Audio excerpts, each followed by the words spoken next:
the ancestors known and unknown, Ashe. To the gods known and unknown, Ashe. All the praise, all the glory be to the Most High. What's going on, guys? It's your favorite cosmic warrior, back at you with another galactic transmission. Hey, thank you. Let's get a prayer in, then we'll tap into the transmission for today.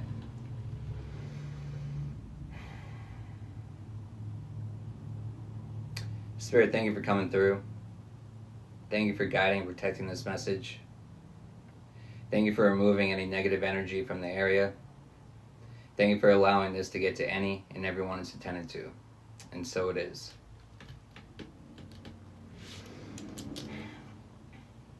You know, we're gonna start off with just some story time, some of my past, and you know, something that's just been on my mind a lot recently is just Christianity, and just I, like many others, grew up in, you know, church, a version of the Christian church, and I grew up evangelical, right?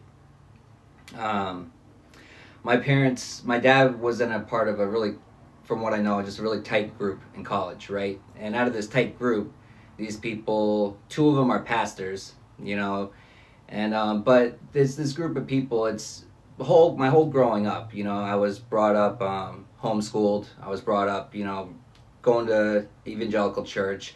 It was all, everything was church related, church. It was all, you know, the people we did schooling with were church related. The people that, you know, we hung out, and, you know, all the families, all the interactions were all based upon the Christian, you know, religion, right? And you know, there's pros and cons. You know, growing up, my parents were really strict. You know, it's you know, no swearing. You know, we watch what we say. You know, guides on everything. You know, you couldn't watch anything over PG for TV rating. Just things like that. It was just it's not Christian, not in the household, right? That was just the mentality being brought up. But also, you know, being brought up, you know, I was brought up and I saw the adultery in the church. I saw the theft in the church. I saw, you know, and then, you know, homeschooled up until high school, and then I went to private school, right? Christian school, right? But Christian school, it's mass. So many mass. Just like the churches were, full of mass. You know, the kids were forced to be there by their parents, you know, or whoever. You know, I was only there because, it wasn't even because my parents had the money, it's because my grandparents did. And my grandparents paid the bill for me to go there, right? And, but mass, you know, two-faced. We have our, you know, we got our church mass, we got our school church mass, we have our, you know, church friends mass, we have our, and then we have, you know, our real selves, right? There's so many different mass, right? You know, but growing up, it's just, you know, I was forced to go to church and forced to go to, you know, all the youth programs, because that was the only interactions I really had with other kids, whereas when I did those things, other than like neighborhood groups or like sports events, right? But it's just energetically, it just felt wrong to me. But I mean, there's truth in it. There was a lot of good things, you know. It's a lot of good morals and standards that I'm happy I had, right? That I think we all should have. But it's just the basics of life, right? In my opinion.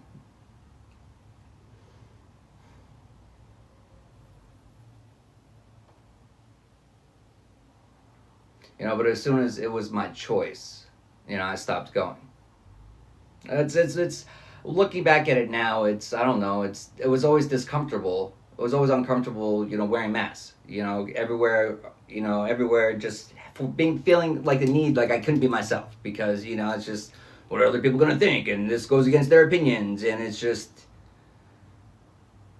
it never felt right? Energetically, it just never felt right to me. But it did, some parts of it did. You know, I could see the truths, I could see the good parts in the messages, you know what I mean? You know, but I remember driving around as kids, you know, well, I mean, I remember going and doing things as a family. I'm one of 7 kids, second oldest of 7 kids, right? And so doing anything as a family, I'm sure, was a headache and mayhem. But, you know, in the cars, we would listen to cassette tapes of, I forget what it was, but it was a very popular cassette series in the 90s. And, but it taught you a lot of good there were good messages in the stories, right? Good, it was good for kids, a lot better than what they have now to watch and listen to, right? But then also growing up, I would sit there and listen to VeggieTales as my, little siblings would grow up watching that. And so those are the things that I can see the message in it, and I still think that that's good, right? And then I get older and, evolve my consciousness, right? And then I find myself in a place now recently where, I see people that preach the name of Yeshua, and recite his words, but a lot of the words that they recite as the messages, that aren't truly his. They're Paul's. And a lot of the things that I never made that correlation, I never made that understanding, because I lacked a lot of that depth and knowledge that other people that dive deeper into the, religious aspect of it than I did, right? But through watching things, a lot of videos have been coming into my experience about making the comparison between Yeshua's teachings and Paul's teachings, and they're two completely different things.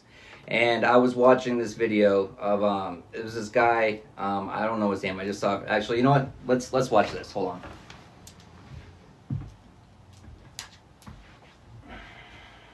Let's do this. In spirit, and No. you.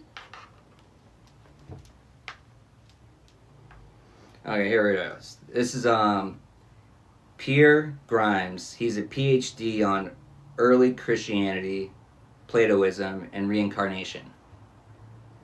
Just as a real quick part, we're just going to watch what he has to say. Yeah.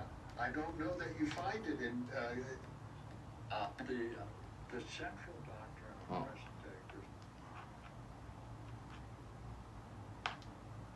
Yes, you see, Christianity is not really Christianity. So, wait a minute. What does that mean? What does that mean? We got to unpack that. Yeah, okay, look here. The central doctrine of present-day Christianity is not Gospels. It's Paul. Mm-hmm. What makes Paul distinctive? Justification of faith. It's because of Jesus died for your sins, that therefore your sins can be abolished, and upon your death, if you have faith, you gain heaven. Mm-hmm.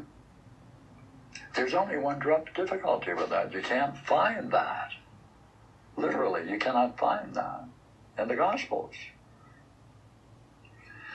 In my early years, I had a great interest in Catholicism. I was raised as a Catholic altar boy. When I came into Greek thought, after World War II, I got into college and did some Greek. It disturbed me to discover the differences between the Gospel and Paul. Yeah. So I went around to different Catholic priests and I said, look, gentlemen, I have a question. I don't want to stir up controversy in any way. I just have a simple question.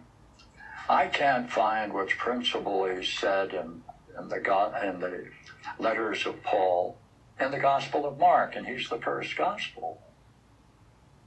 Well, wherever I went, I got pretty much the same answer, which is, Pierre,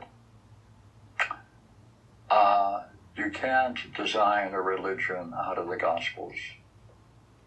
Let's stop that right there. You hear what he said? This is a PhD in early Christianity and philosophy, right? You can't design a religion off of the Gospels. You can't design a religion. You cannot design a sin-based, bondage-related religion out of the Gospels, because the true teachings of Yeshua, the true Gospels, taught freedom. Not the crucifix, because he never was actually died. He goes on to speak about that, but he was never crucified on the cross. The cross is a representation of death, and it's a sin-based religion. The Ankh is a representation of life, creation. Yeshua ascended. And it's not even Christ. Christ is the consciousness. It was on his last name. It was a consciousness that he achieved, that I've achieved, in this incarnation and many others. It's a consciousness. But you cannot create, hear that, you cannot create a religion off of it. Well, all religions are formed off of someone's interpretation of spirituality. And this, he goes on to talk about how Christianity, it's not formed off of Yeshua's teachings. It's perverted Yeshua's teachings, perverted by Paul. And that's what most Christians follow to today, which is why they preach about freedom, but they do not know how to achieve it. They preach about salvation, yet they wait for a savior, and they put Yeshua on a pedestal, which Yeshua told you strictly not to do. Let's go on a little bit farther at this. That's why we go to Paul. Yeah. Well, then Christianity should be called Pauline. Mm-hmm. Paulinism. Paulinism, which is probably an accurate interpretation. Yes, yes. Mhm. See, the question about Mark is so intriguing. Is that all of the earliest gospels that we have recovered, all it came into existence around 350, 375 AD. Mm-hmm. There are basically 5 of them. After the Council of Nicaea. Yeah. Mm-hmm. Now, you hear me talk about that all the time, the Council of Nicaea. And that's when, King James, the honorable King James that had his mother murdered, the honorable King James that was a homosexual, the honorable King James that did all these things, but do as I say, not as I do, right? This is the man that had a key part in deciding what books went into the Bible and what didn't. This is the man. This is the man that decided it. This is the man. Look at his character. Look at his morals. And then this is the man that I'm supposed to put my faith and trust into? But let's forget about the part where this is the same man that wrote the book on demonology. Let's forget that aspect of it. No. And in every case, the Gospel of Mark ends at chapter 16, 8. In the earliest, you're talking about in the Nag Hammadi. Yeah, no. No? All of the Well, that's interesting too. He just brought up the Maganani, and I don't know, I just butchered that name. But so I've been going through the Gnostic Gospels. That's what I've been going through now. But I've had this for a couple weeks now, but I haven't even gotten into this yet. Just because I don't want to hop around too much. I want to do one thing at a time. But this is the book he's talking about right there. He didn't really doesn't go into this much, but I don't even know what's really in here yet. I'm excited to see it, but I want to get through the Gnostic Gospels first. But I felt led to get it because it's energetically, I know that there's something in there that I need to be seeing. I need to read. There's knowledge in there that I need, and it's just because I know it comes into my experience, and then I feel it energetically, and then so I make action towards it. But I don't want to hop around too much, personally. The Gospel of Mark Yes. ends at 16:8, according to 5 of the most ancient texts. Okay. Therefore, where did the additional 12 come from? Because today's versions go to 16:20. Those are the claims for resurrection. Mm-hmm. Those are the claims that support a Pauline doctrine. That were added. They must have been added by the church some years after 375 or close to 400 AD. Uh-huh. So when I found this, I don't want that part to go unlost. He talks about how the gospel only went to six chapters, but yet more was added onto it. And ironically enough, the parts that were added onto it were all about the crucifixion, which didn't happen, right? But that's what the whole basis of what the Paul-based religion is, which is not Christianity, it's Paul-based religion. It's not the followings of the teachings of Yeshua. It's the followings of the perverted teachings of Paul. To everyone who studies this, it's not an esoteric teaching. Well, let me ask you this question. Sure. Since the Pauline doctrine is so important in Christianity, Yes. to what extent do you think Paul himself was influenced by the Hellenic philosophical tradition? He cut it out. Uh-huh. That was his goal. In other words, it had a big influence on him in a negative way. Yes. So that's a pattern. That's, a repeat. That's part of their playbook. It's anything that goes against our narrative, anything that can shine a light negatively onto the false narrative that we're trying to proclaim, we're going to label as blasphemy and this and that and heresy and, but it's narratives, it's control, it's propaganda, right?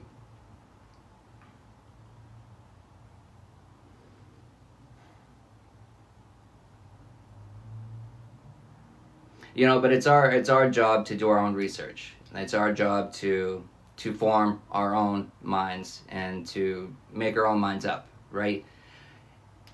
And the only way to truly properly do that is to get real raw information.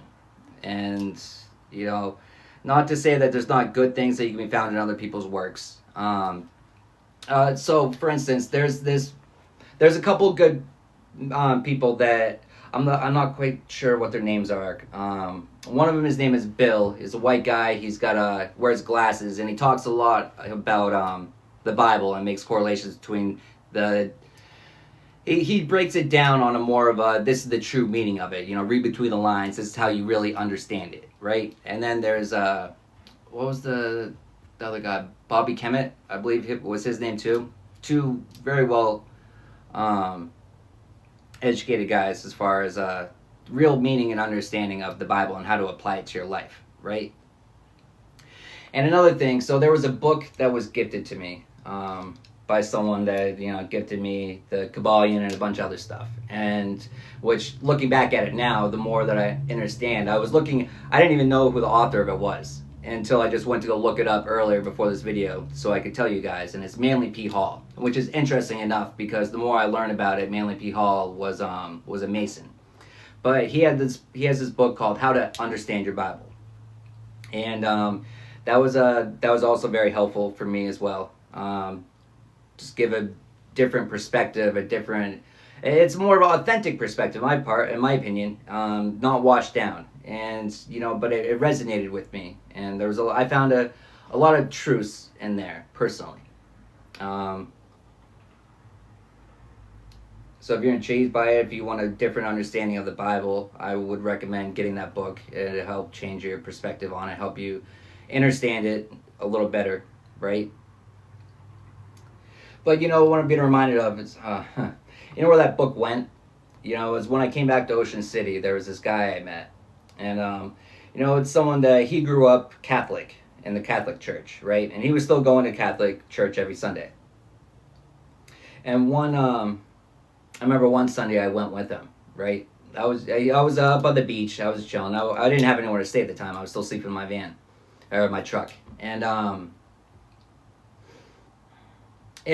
So this guy, I wasn't working or anything, and he went every now and then when I would see him, he would go give me a coffee, a pack of cigarettes, and I appreciated it, right? And we would talk about things, and he would call himself the chosen one, right? Say that he's chosen, right?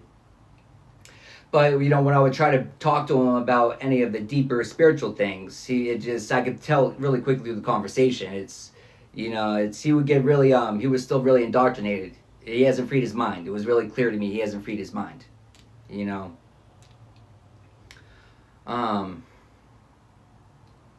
But I gave that to him in the hopes of trying to open his eyes. But when I gave that to that book to him, as soon as I handed it to him, it's like I felt immediate regret.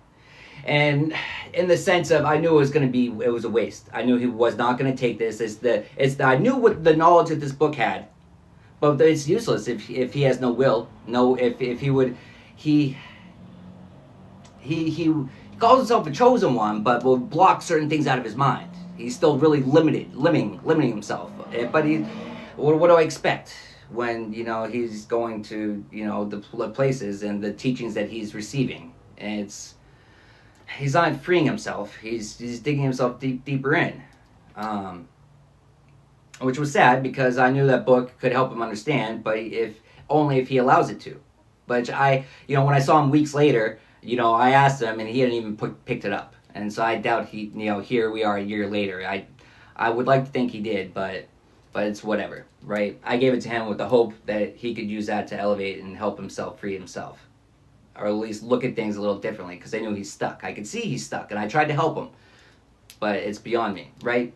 But trying to help him, but this man was in a position where he could have put me on to work through, some people that would have paid me cash under the table, right? He could have put me onto that if he wanted to, but he chose not to. Why did he do that? Well, he also, I could tell that he felt threatened because there was a chick that he was interested in, but just because I talked, I'm just talking to her. I had no interest in this chick at all, but I could feel the competition, the jealousy. I come on, I know this. I know these things. but it's whatever. I don't hold it against them. It's whatever. You think it's gonna stop me? No. I don't need help from anyone. I appreciate help, but I don't need it. I can do it all on my own, and because I'm not on my own. I'm a whole spirit team. I have the Most High, and what else could I need? Nothing. But I gave it to him with the hopes of him using it to applying it properly. And what's interesting too is one of the the only time I went to church with him, and it was out of curiosity because I'd never been there, right? I'd never been to a Catholic, so I was interested and just it's like seeing what it is, right? I did the communion, right? I did the communion too, but what's interesting? He told this story about how he brought this person there, right? But the way he told the story was this guy was full of dark energy and a demon, right? But when he ate the wafer, it's like he started sweating and his body started doing this. He was rejecting the holy wafer. This is what the story that this guy was telling me, right? But looking back at it, it's like he was probably thinking that I had some demons in me, and he was probably thinking like, let's see what happens if he eats this holy wafer that this priest right? But then nothing happened. It's like what am I gonna? Oh, I'm melting. I'm a witch. Oh, it's. What? Oh man.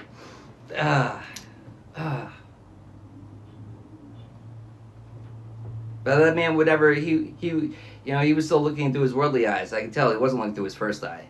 Jealousy, you know what I mean? It's a whole lot of things that it's not who I am. Not who I am. Not who I am.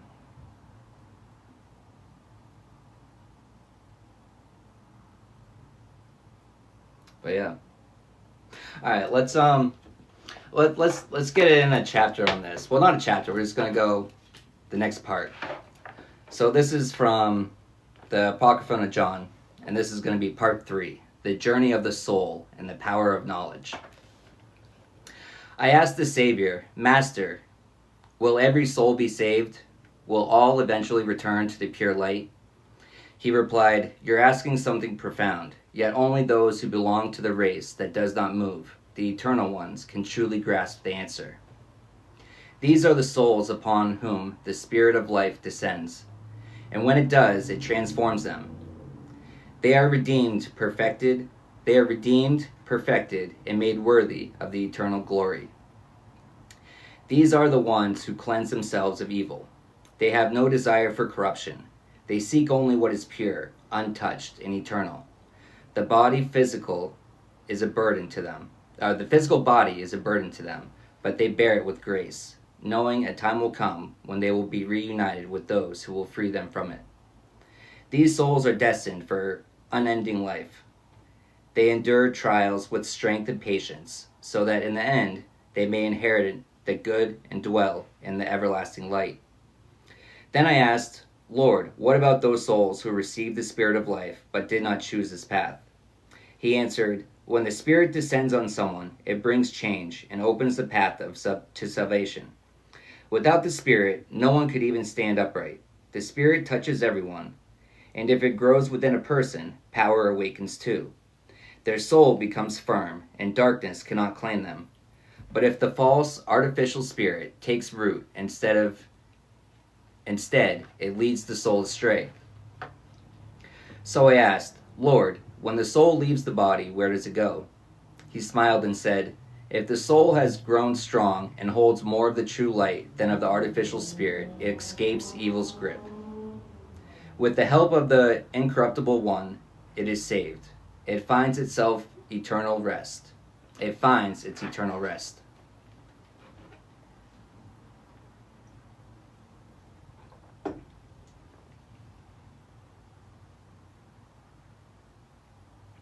Again I asked, what happens to the soul that doesn't know who they belong to? He replied, these are the ones caught by the false spirit.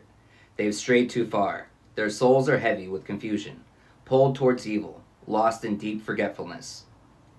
When they die, they are seized by forces of the false rulers, bound in spiritual chains and sent back into cycles of confinement.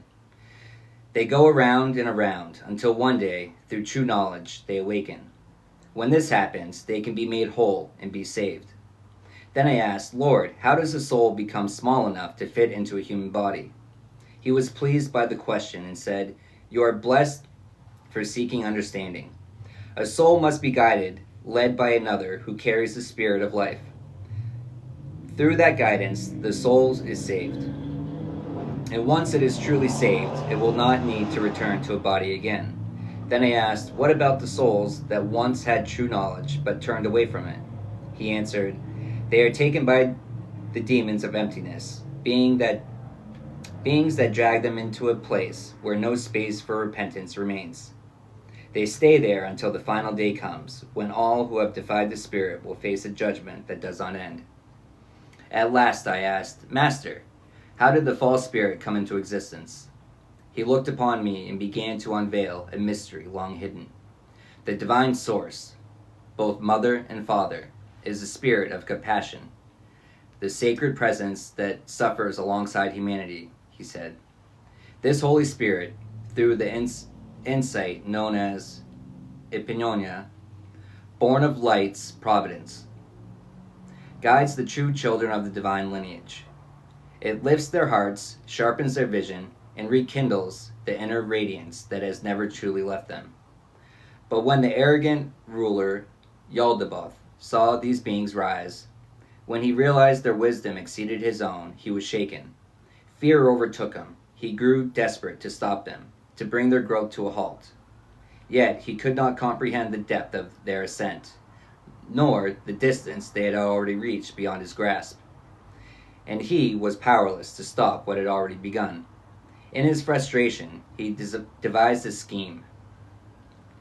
He gathered his shadowed forces, his corrupt companions, and set his intentions against the divine. Together they committed a transgression. They forced themselves upon wisdom herself, upon Sophia. From this violation, a dark force emerged into the world, an agent of limitation known as fate. Fate became the ultimate prison, wild, unpredictable, and relentless. It manifests in various forms, just like the demons do. It is heavy, heavier than stone, and its hold is stronger than that of rulers, spirits, gods, or any generation caught in its grasp. From fate, a flood of suffering poured forth. Sin, violence, blasphemy, forgetfulness, ignorance, oppressive laws, overwhelming guilt, and deep, paralyzing fear. This is how the world fell into blindness, separated from the true God above all, wrapped in forgetfulness and unaware of its own descent. Humanity lost sight of its errors and became trapped in the endless turning of time, bound to the rhythm of seasons and imprisoned under the domination of fate. Under the dominion of fate. Eventually, even Yaldabaoth began to regret that he had created and resolved to wipe it away by unleashing a great flood upon the world. But the light of divine providence intervened and sent a warning to Noah, who, filled with understanding, spoke out to the children of humanity, calling them back to the truth. But only those who were truly connected to the divine within heard his voice, while the rest, unfamiliar with the light, turned away without listening. It did not happen as Moses recorded it, that they entered a wooden ark. That what truly took place was this: Noah and many others from the unmoved divine race were sheltered within a luminous cloud, a refuge of light known only to those who belong to the higher realms. Noah understood who he was. He recognized the authority that guided him and the being of light who illuminated his path, even while Yaldabaoth cast the world into shadows. In response, Yaldabaoth and his rulers created a new scheme. They sent their demons to take human women as partners, hoping to indulge themselves, corrupt the pure lineage, and spread their influence by mingling their seed with the undefiled. When their previous attempts failed, they tried again with greater cunning, creating a counterfeit spirit, an imitation of the true spirit that had once descended to the world. With this false spirit, the demons aimed to deceive the souls of women, changing their forms to resemble the woman's husbands, thus leading them into union without their awareness. Through this trickery, they embedded within the woman a presence of darkness and corruption rather than light. Then they introduced into the world objects that would fuel greed and control: gold, silver, coins, iron, metals of all kinds, and anything else that would tether people to material desires. Humanity fell into a spell enticed, distracted, and profoundly misled. Their days became heavy with anxiety, their lives marked by constant struggle. They aged without knowing joy, passed away without ever encountering truth, and lived their entire existence without discovering the true God. Through these deceptions, the false rulers bound all of the creation in the web of control, stretching from the very beginning of the world to the present moment. They took women for themselves, brought forth children born of shadows, closed their hearts to the light, and hardened their beings through the force of their counterfeit spirit, a condition that even now continues to shape the world. Literally just going through my mind as I'm reading this, as I was getting ready to end up this part, it's going through my mind. This is the shit that's happening right now. It's still happening to this fucking day. You know, they introduced into the world objects that would fuel greed and control: gold, silver, coins, iron, metals of all kinds. And then what do? They make us think that they're scarce. And they hoard them, and they put out a little bit. It's all controlled. It's all controlled. And the value, the value that we put on things. The things that we put value on, and the things that we undervalue. It's...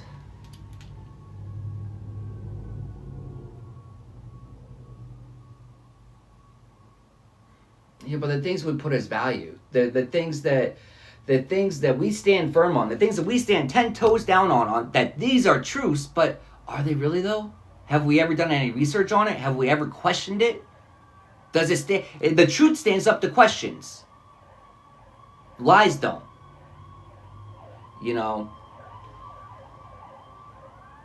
Confirmation.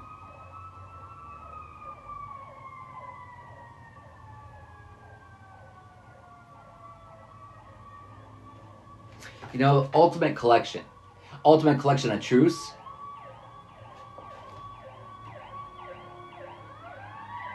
Over 30 hidden gospels, hidden truths.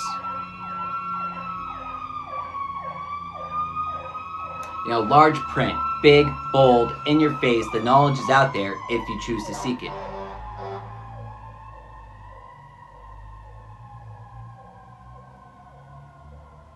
Audiobook included. The truth is there. The truth is all around us for those with the ears to hear and the eyes to see. And know the discernment to know the difference. You should be giving thanks. If you don't have, proper discernment yet, you should be giving thanks every day. Giving thanks for your intuition, well, you should be doing that anyways. Giving thanks, for your intuition, giving thanks for your discernment. And every time we have an opportunity to use our gifts, though they're gifts, they're gifts, just like today is a gift, right? But today I urge you to use your gifts, and when you see them work for you, you give thanks and you ask for more. You don't ask for more. You give thanks, and you give thanks for the more that's already coming. Because why would you want that to stop? Oh, that's enough? You just want these little crumbs? You don't want this huge platter? Are you sure? You can have this whole platter. And there's another platter, and another one, and another one. How much do you want? It's all there. You can have it all. Don't settle for crumbs.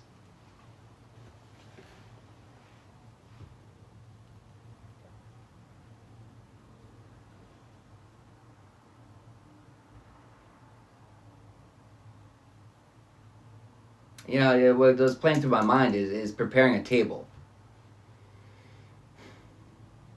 But the table that we prepare, it's not just for us.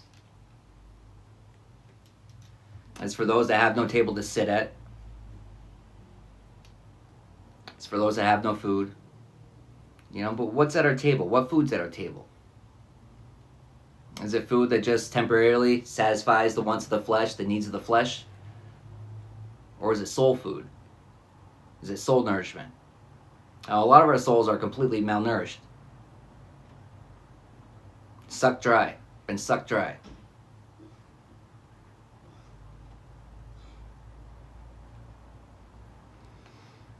Gnosticism, breath work, breathing in consciousness. You know, in every exhale, you know, you think positive in, negative out. You're drawing in the positive, you're pushing, expelling out the negative. You know, whenever you're doing those, you know, the breath, it's you're positive, positive, positive, hold, releasing.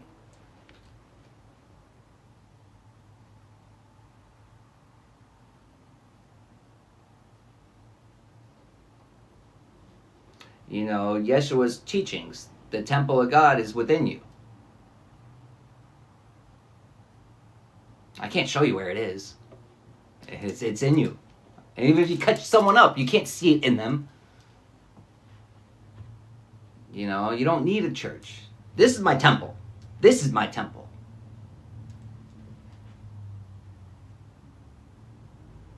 You know, I walk with the Most High. Why do I need a place? Why do I need someone to connect me with the Most High? When every step is guided. Why? Why would I need someone else? I don't. You don't. You shouldn't.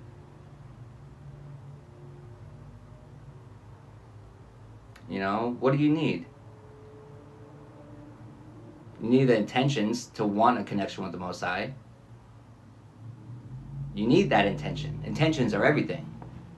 If your intentions are only to gain, if your intentions are only to get, those are false intentions. Well, they're intentions, and they're authentic, and they're true, but they're the wrong ones. It's the wrong mindset. It's wrong. It's the wrong way of looking at things. You know, a lot of times we expect the Most High just to do it all for us. It's a relationship. It's a relationship. You know, and what are relationships? They test your patience. You know, good relationships challenge you to grow.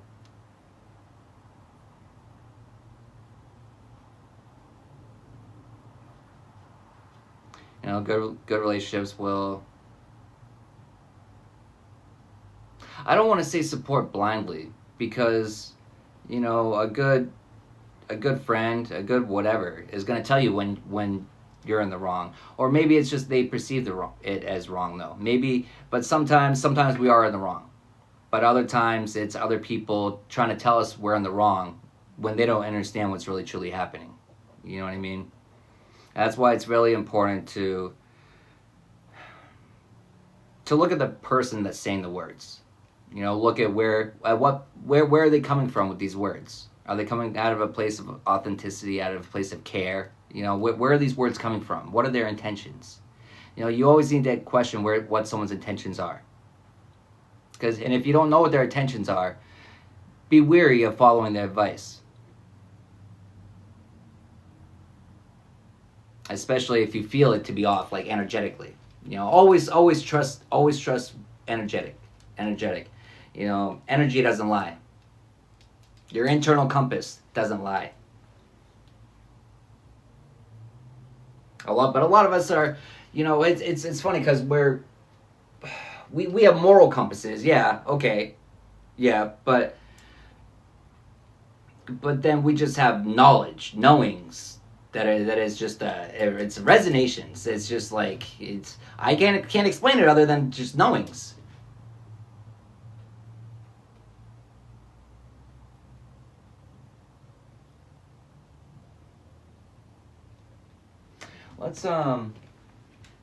Let's hop over and do let's do something from Christ consciousness. Let's see what we got for today for this.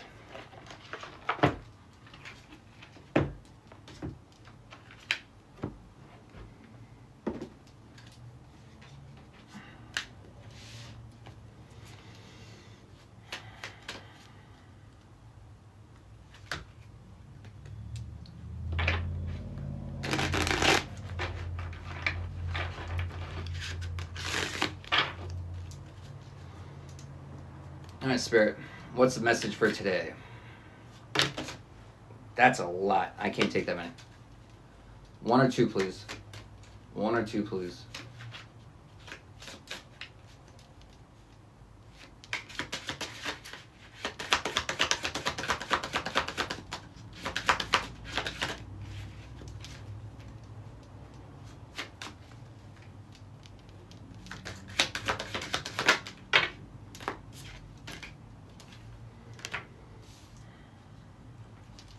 Get number 36. Tethered and caged. Break free.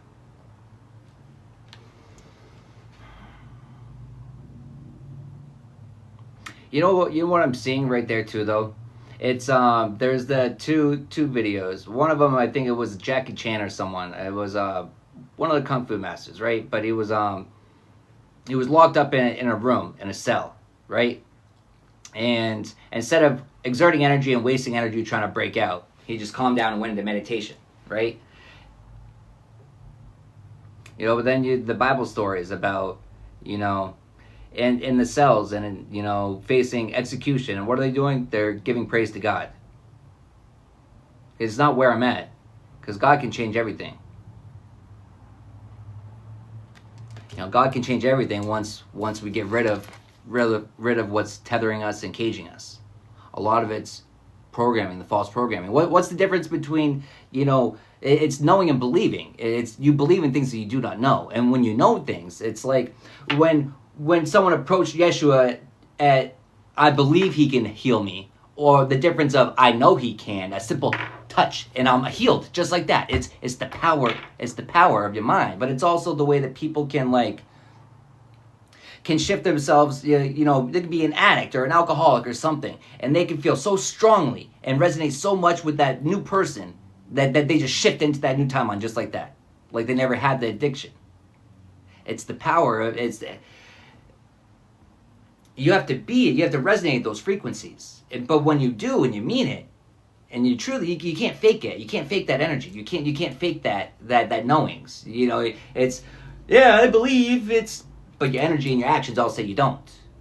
And so it's a lot of chains that we're tethered to without even realizing it. It's a lot of the false programming that's been embedded into us, installed into us against our will, against our knowledge. Well, the first step is bringing awareness to it. The second step is doing something about it.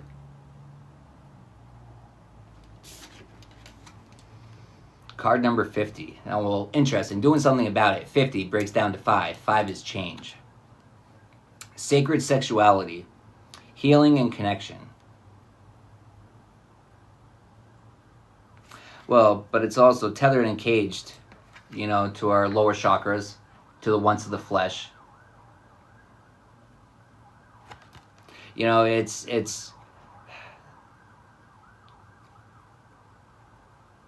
you know, your sacral energy. That's one of your most powerful energy. There's a lot of, you know, when you go into celibacy and you start, you know, using that energy for yourself and for your manifestations instead of just squandering it.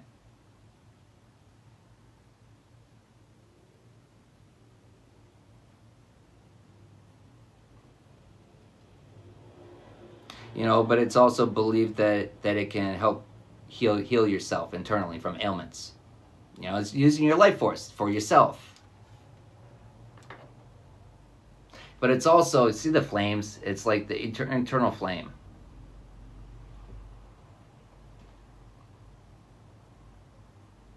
You know, when you start protecting your life force, you can feel more powerful. When you stop squandering it. Just like your energy. Energy is a true currency. When you stop squandering your energy, when you start looking at it like money, how am I investing this energy? Am I investing it wisely? Am I getting any ROI on it?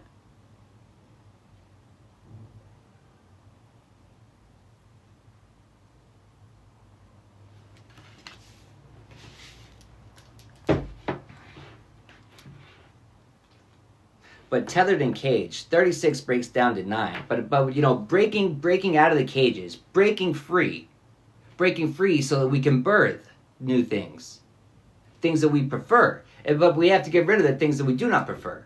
And a lot of times, a lot of our chains, we think the problem is we don't observe them as chains. And so if we don't observe certain things as chains, how could we ever, possibly think that we could be free of the chains that we don't even know are chains?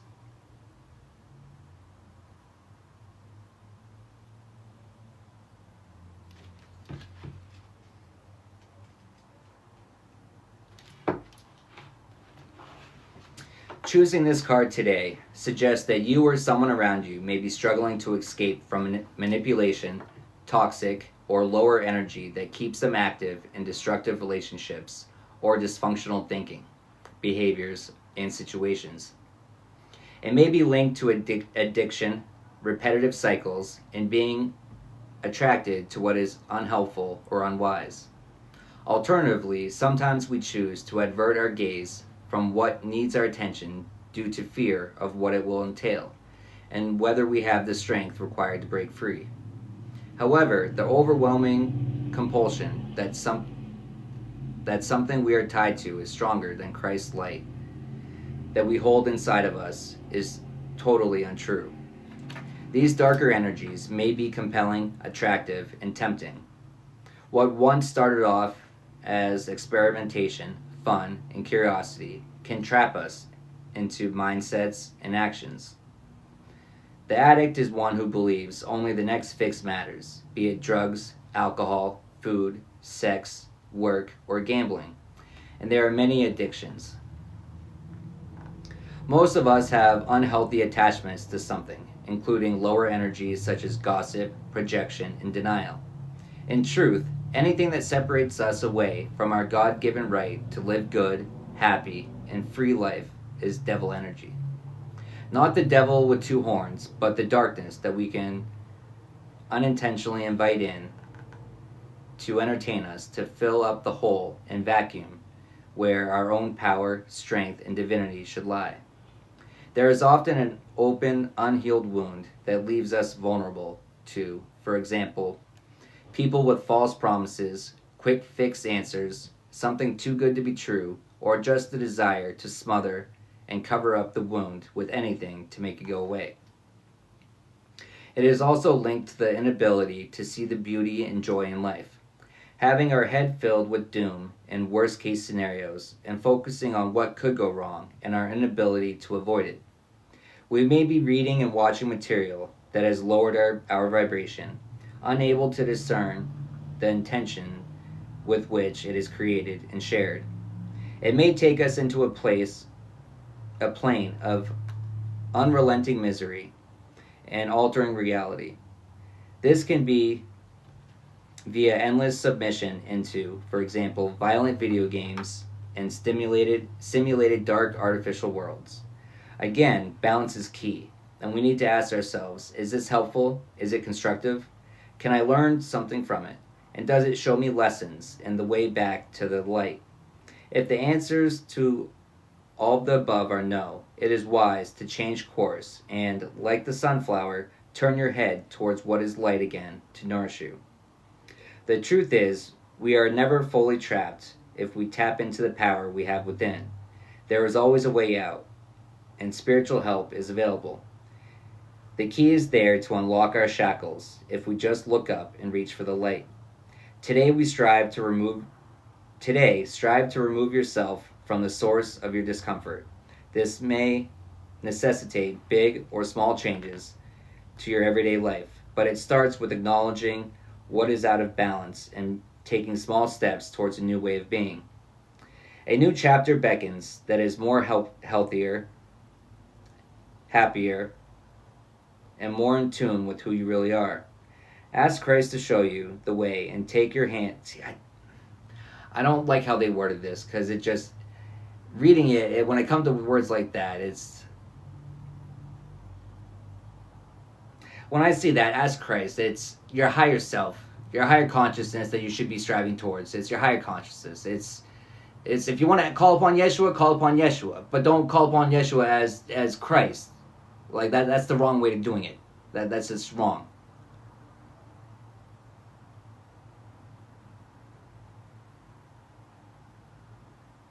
Ask Yeshua to show you the way and to take your hand as you follow his template and lead the life you truly deserve, and of which you can be proud.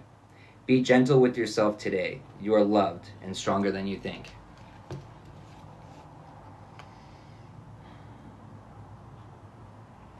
Most of us have unhealthy attachments to something, including lower energies, gossip, projection, denial. But then it also talks about living in states of worry. And, I know lots of people that, got in a one car accident once, and then, nope, not getting in the back of another vehicle. And then, nope, I'm never driving, I'm always going under the speed limit. And then just the way that it's completely altered every decision that they now make out of fear. They no longer go places that they used to find enjoyment out of fear of what may happen on the way there. It's just fear, a whole lot of fear. Fear prevents us from doing a lot. And it's sad, but I'm different, I've been in a bunch of accidents, motorcycle accidents, and, most of them weren't my fault. One of them, really poor decision-making skills on my end, and no excuses, right? But each one never stopped me from saying, I'm never getting back on a motorcycle. It never stopped me from getting in a vehicle. It never stopped me. While I'm sitting there healing, in my mind, I can't wait till I get back on it. That's just me. I don't live out of fear. I'm not dictated by fear. I didn't go and comply and get this vaccination out of fear of what may not come, and get something that hasn't had the proper time to have tests done on it. Let me just get this magical elixir formed by man. I think it's going to cure all my problems that may never even come into existence.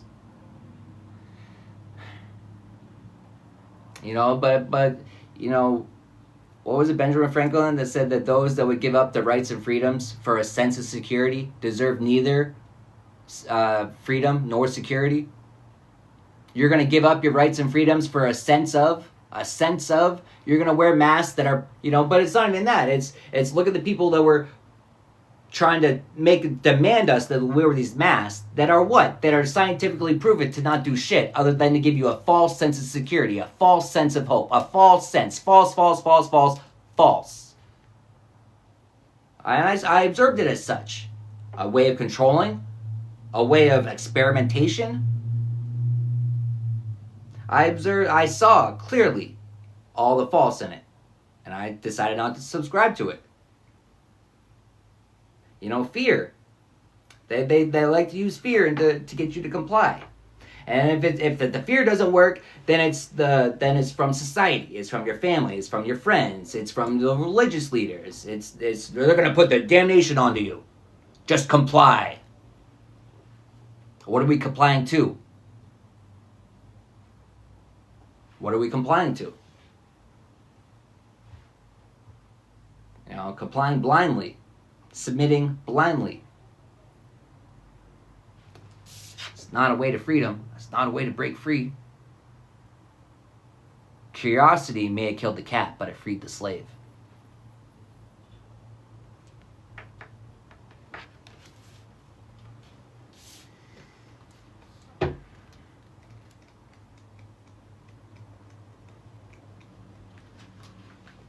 Sacred sexuality.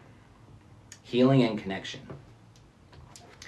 You may feel as though sacred sexuality is something that has passed you by, has been lost, or is unattainable goal. And yet there is rich teaching within this message, whether you have experienced it or not, are already holding its vibration, or are in partnership, or single. Sacred sexuality is less a practice, although tantric techniques and philosophy are one avenue, and more of a far wider, unique path. And however you approach it, it is ultimately about deepening connection to yourself, another, and God. Many belief systems have at their core the holy sanctity of sex, some decreeing that sex only within marriage is acceptable. However, it is important to realize that Yeshua's narrow words on this were written decades after his teaching and were led by current thinking of the day and the writers themselves, aka Paul's teachings.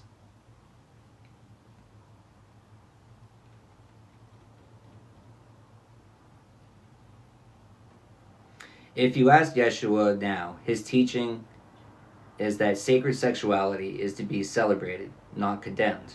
The body is what God has given, and divine connection is to be cherished, not be laden with judgment and rules. Indeed, any relationship with Yeshua had when alive as a man is not in the Gospels, but that is not to say he had to be celibate, because God created everything, including our ability to procreate, but also to receive pleasure. Indeed, when we look at enforced celibacy, as opposed to celibacy we choose, it can lead to unneeded hardship, and in New Earth consciousness, we are not forced to take such vows of abstinence if we do not want to. Back to Adam and Eve as the tree, woman is no longer cast out and condemned for her actions of temptation, but is instead recognized as an abundant goddess she is. Now we are all invited back into Eden, where mutual respect, appreciation, balance, harmony, and love are the only prerequisites. Because you are, if you're an adult, a sexual being with a body that has needs, the question asked is whether these are met by a suitor with energy aligned to yours and seeking ultimate expression of love. It may also be worth considering if you are a good partner, able to give as well as receive, and be vulnerable while seeking deeper intimacy and mutual goals. If the energy between you is overly influenced by mass media, marketing, and the entertainment industry, there may be a distorted expectation and disillusionment with our physical appearance via unrealistic airbrushed imagery or toxic material views. Sacred sexuality is about being open to the far deeper emotional and spiritual aspects of embracing and enjoying an intimate life. Nowadays, the fast pace of life can be matched with the hunt for quick gain, whether through one-off encounters or relationships that don't get time to reveal what they can ultimately be. The rush towards being with someone because it is expected or you feel pressured by your peers can lead to problems also. Instead, like waiting for the sun to rise, some things are worth waiting for, and some unions are designed. Letting go of old dogma, shape, guilt, apprehension, or feeling undesirable is necessary, since your body is not something to be embraced or ashamed of. It may be that healing from the past abuse or dysfunctional and unwanted experiences may be needed. If required, enter the holy waters so you can begin anew, ready to welcome in new possibilities, experiences, vulnerability, sharing, and love. Tenderness, open-heartedness, excitement, bliss, ecstasy, and new states of consciousness arrive, reminding you of the feeling of being alive. You know, but it's no coincidence, too. That comes right with this card. It's no coincidence, because they're talking about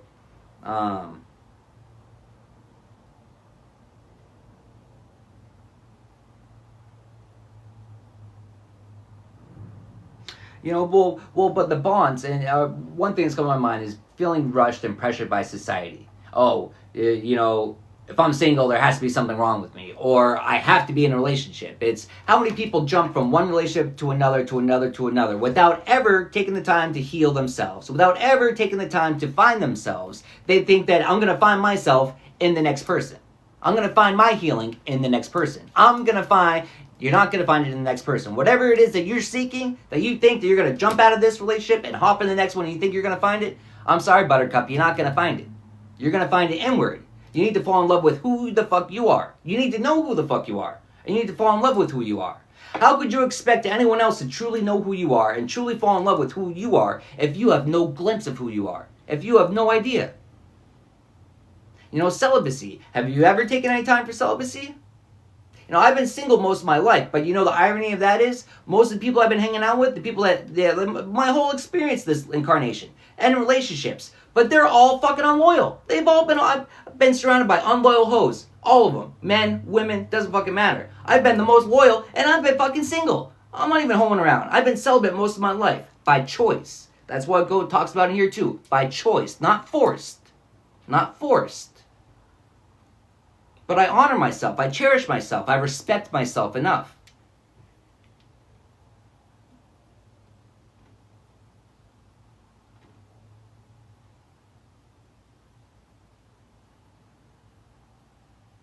You know, but sleeping with the wrong people. You know, the energetic contracts that we sign when we do that. You know, when a man busts in a woman, it goes right to her brain. And your DNA stays embedded for 7 years. How many people's DNA is embedded into you? You know, when I see all these people hoeing around, it makes it really easy to be celibate.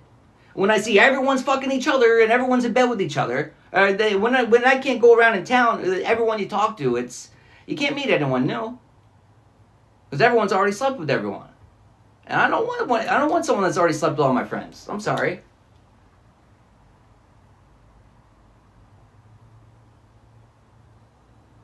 Yeah, but it's weird too. But I've also, you know, mostly when I was drinking, spirits. When I let the spirits into me that I do not prefer. When I let those spirits into me, I made choices I don't prefer.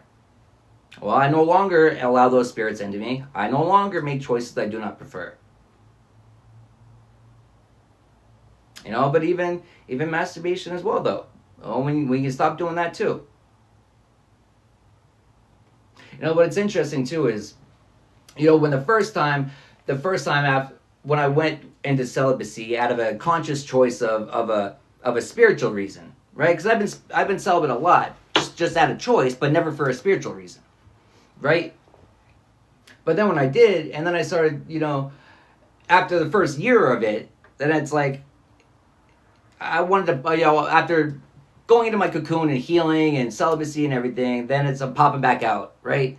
And then it's like, yeah, I want to get my dick wet. You know what I mean? It's like,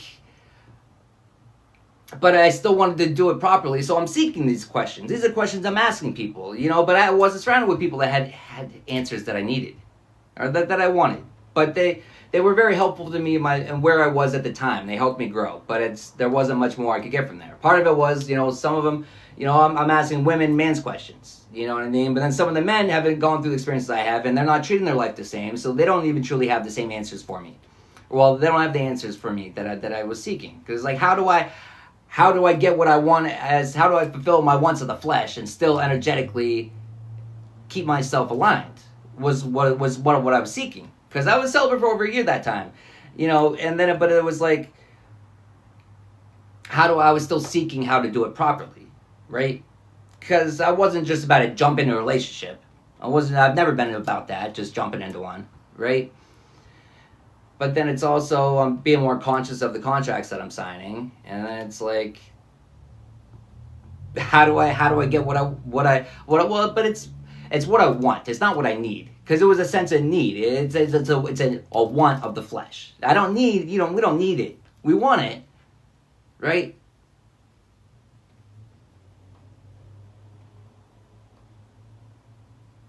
You know, it's interesting too, though. I mean, you know, what's funny is, you know, I know people that always hoeing around, unloyal to all their relationships, and the biggest joke is all you hear is poor reviews. You know, everyone's always like cracking jokes on them, right? But they think that they're, you know, God's gift to women because what? Because you got a smooth mouth and you can talk them into bed with you. They don't stay in bed with you. They run. Why do they run? It's like, oh, good. You're good at conning them into getting into bed with you. You know, but it's like, then you get, you know, you got to be careful if you got good game, you know, if you throw it down, because a one-night stand can turn into a stage 10 clinger. And it's like,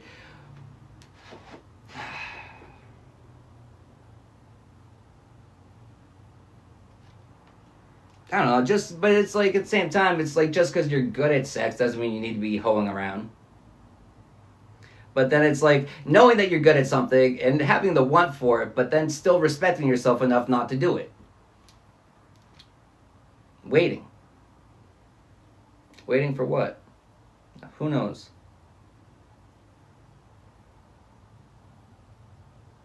But it's like those aren't things I focus on though. I fixate on myself. I'm not really even interested in a relationship. I'm just working on myself. I'm building my life. Finally, from a firm foundation. Finally, a life built upon the Most High.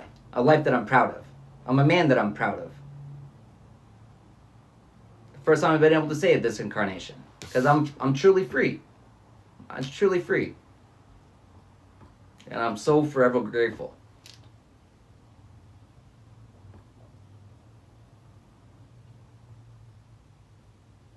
Forever grateful.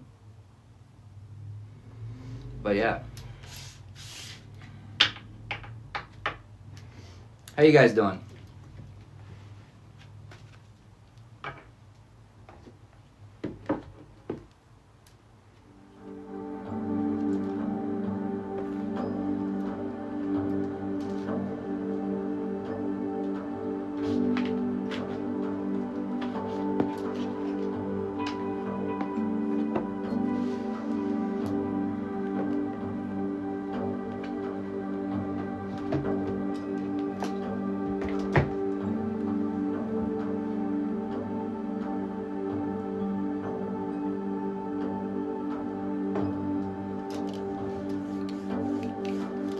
What do I want to do?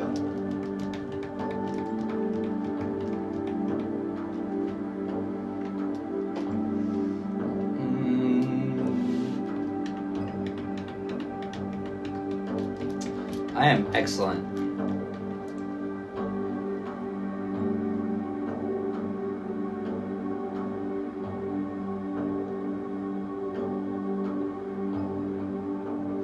Oh, how do I do that?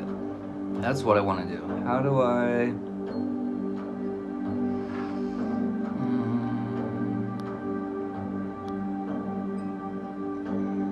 Can I add that on here?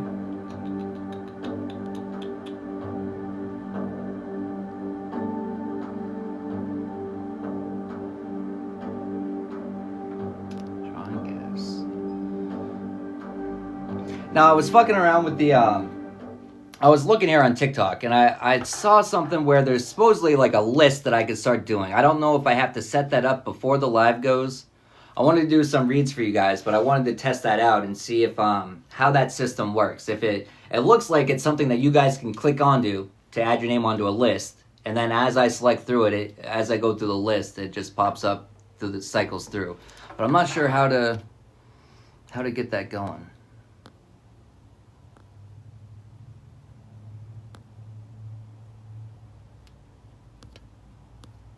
I might have to... You know what? I'm gonna